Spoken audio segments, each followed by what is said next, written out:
Tacoma, Washington Amtrak train making the first ever run along a faster new route hurtled off an overpass south of Seattle on Monday and spilled some of its cars onto the highway below, killing at least 3 people, injuring more than 100 and crushing 2 vehicles, authorities said.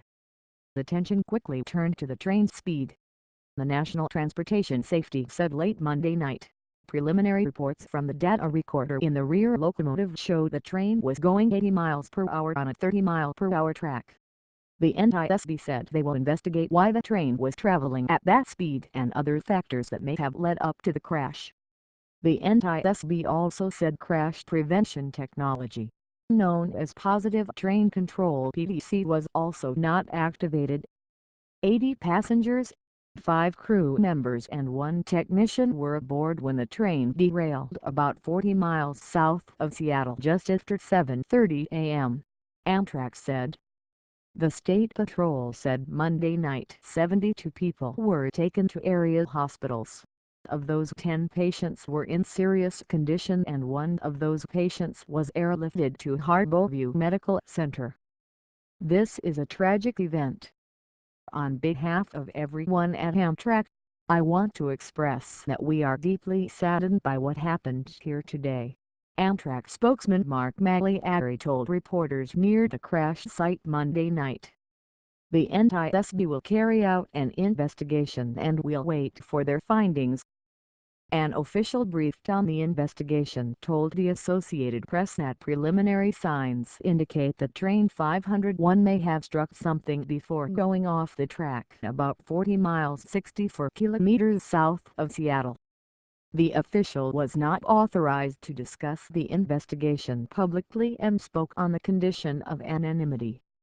The Pierce County Sheriff's Office said 5 passenger vehicles and 2 semi-trucks on Interstate 5 were struck by falling train cars and multiple motorists were injured. No fatalities of motorists were reported. In the radio transmission immediately after the accident, the conductor can be heard saying the train was coming around a corner and was crossing a bridge that passed over Interstate 5 when it derailed. Emergency! Emergency! Emergency! We are on the ground. The radio message from the train came into dispatchers, according audio obtained by BroadcastFeed.com. We are on the bridge over I-5 near Nisqually. On the freeway. Need EMS emergency services ASAP. Looks like they are already starting to show up. Dispatch audio also indicated that the engineer survived with bleeding from the head and both eyes swollen shut. I'm still figuring that out. We've got cars everywhere and down onto the highway, he tells the dispatcher, who asks if everyone is okay. Trooper Brooke Bovett with the Washington State Patrol says the train had 12 passenger cars and 2 engines, and all but 1 engine derailed. 5 vehicles and 2 semi-trucks were struck by the falling train cars on I-5 causing injuries, but no fatalities on the freeway. The extent of the injuries to those on the freeway is not known. She said there were 3 fatalities.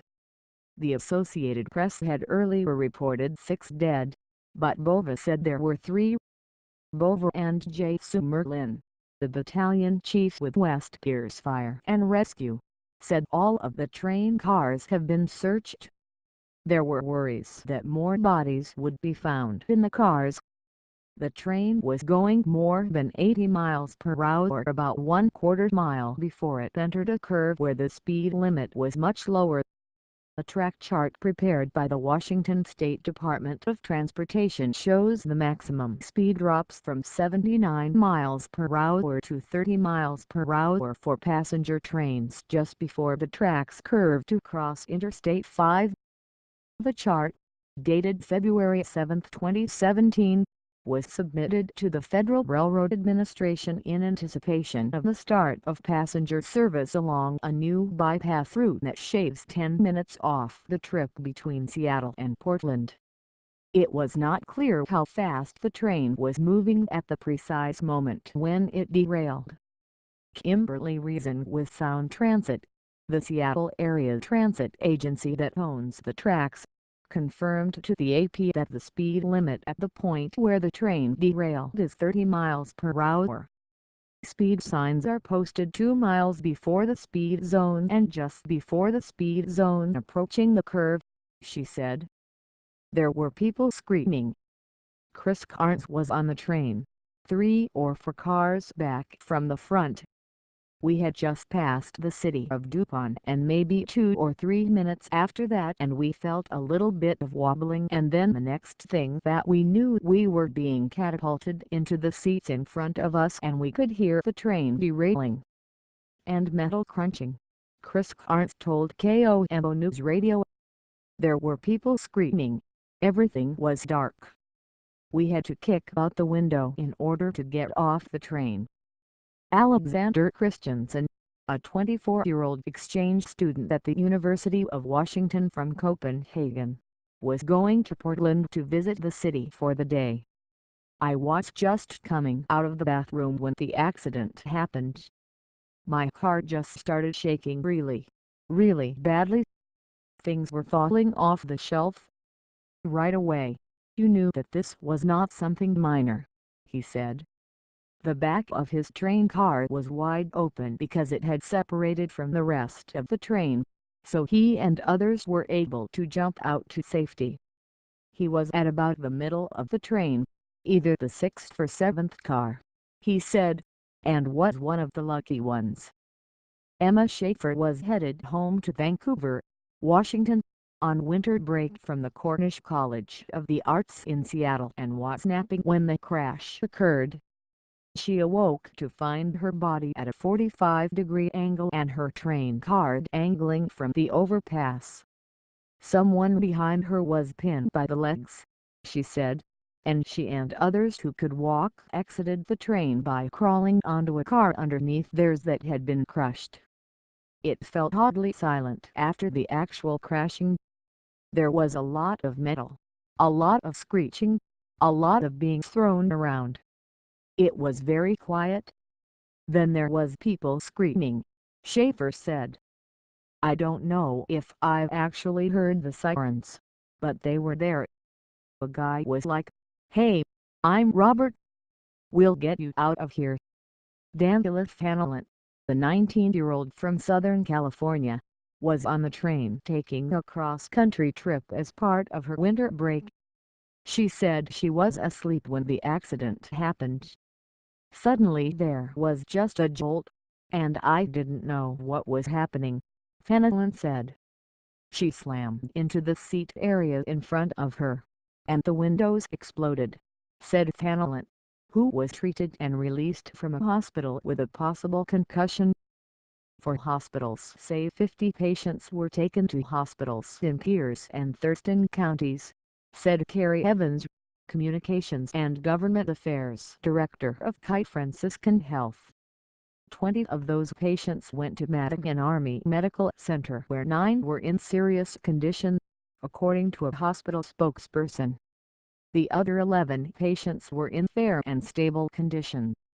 At other hospitals, 14 were taken to Good Samaritan Hospital, 5 patients to Wilmore, 3 patients to Tacoma General, 10 patients to Providence Street Peter Hospital in Olympia. It is not immediately known where the others were taken. Of that other group, at least 2 people are in critical condition and 11 others are seriously injured. Medical tents were set up in the highway median just south of DuPont. The only car that is on the tracks is the rear locomotive, Carnes told the Associated Press. There are several cars that are hanging over the overpass. Therefore video of the train derailment Monday south of Tacoma. Gov. Jay Inslee has declared a state of emergency for the disaster and has activated the State Emergency Operations Center. DuPont Mayor Michael P. Kortz also declared a state of emergency in that city. In a conference call with reporters, Amtrak President and co-CEO Richard Anderson said positive train control was not activated on the tracks at the time of the derailment. Positive train control is a technology that automatically slows down, and eventually stops, the train if it senses the train is going too fast and could derail or get in an accident. Prepared for the worst and hoped for the best. Motorists said they drove up to find the train cart hanging off the bridge, and dozens of Amtrak passengers stranding along the freeway. Motorists on both sides of the freeway began to help them. Dr. Nathan Sultan, a neurosurgeon at the Oregon Health and Science University in Portland, said he and his son drove through the accident scene while traveling north to visit Seattle. The doctor asked if he could help and was ushered to a medical triage tent in the highway median.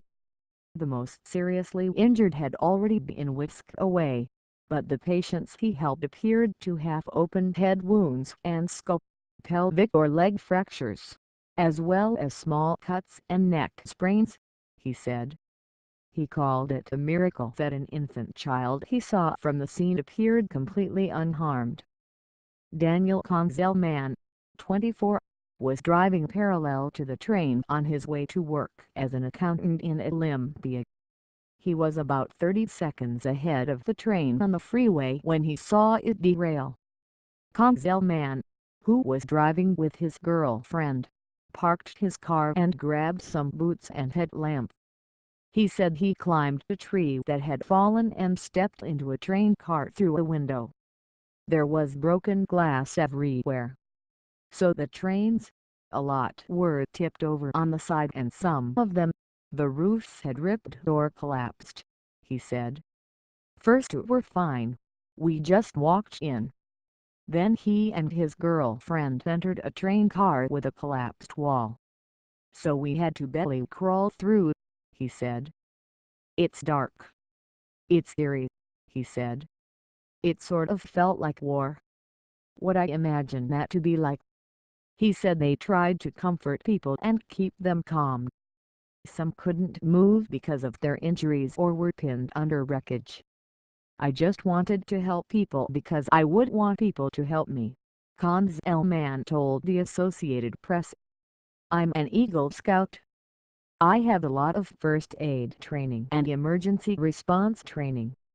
He and his girlfriend stayed for nearly 2 hours before hitting the road again. I prepared for the worst and hoped for the best. I saw a little bit of both, he said. Southbound I-5 to remain closed for extended period. All southbound lanes of Interstate 5 are closed south of Joint Base Lewis-McChord and are expected to remain closed at least through the morning commute on Tuesday, according to the WSDOT. Troopers have set up a number of detours, including one allowing drivers to cut through Joint Base Lewis-McChord. The northbound lanes are expected to remain open, officials said near the crash site Monday night. I wish I could give everybody a firm time on when we're gonna have this open, but there's too many variables. We gotta check the safety of that overpass, we gotta check the safety of I-5, and we have to make sure our first responders at scene are safe, said Captain Dan Hall, Washington State Patrol. We have a detour that's going through Center Drive through the base, Trooper Bova said. JBLM is being amazing and they're really helping us get traffic through there, but please expect congestion through that area. That is one of our biggest detours. Other detours take drivers around into Kitsap County or far into eastern Pierce and Thurston County. Alaska Airlines has also announced it will lower fares on flights between Seattle and Portland on Monday and Tuesday. In a statement, Amtrak said the train that derailed was Train 501, offering service from Seattle to Portland. The train was making the inaugural run on the new route as part of a $180.7 million project designed to speed up service by removing passenger trains from a route along Puget Sound that's bogged down by curves, single-track tunnels and freight traffic. It left Seattle around 6 a.m., according to an Amtrak schedule, and was due in Portland about 3.5 hours later. The train was going 81.1 miles per hour moments before the derailment, according to Transitdocs.com, the website that makes Amtrak train locations and speeds using data from the railroad's Train Tracker app. The maximum speed along the stretch of track, known as Point Defiance Bypass, is 79 miles per hour, according to information about the project posted online by the Washington State Department of Transportation. However, officials with Sound Transit, who own the tracks, say the speed limit in the curve is 30 miles per hour. They would not speculate on the speed of the train at the time of the crash, deferring to official agencies investigating the crash. President Trump response. President Donald Trump used the deadly train derailment to call for a boost to infrastructure spending. In a tweet sent about 3 hours after the crash that authorities said killed at least 6 Monday, Trump says it shows more than ever why our soon-to-be submitted infrastructure plan must be approved quickly. Trump adds, $7 trillion spent in the Middle East while our roads, bridges, tunnels, railways and more crumbled. Not for long. About 10 minutes later, he offered his condolences for those involved in the tragedy. My thoughts and prayers are with everyone involved in the train accident in DuPont, Washington. Thank you to all of our wonderful first responders who are on the scene. We are currently monitoring here at the White House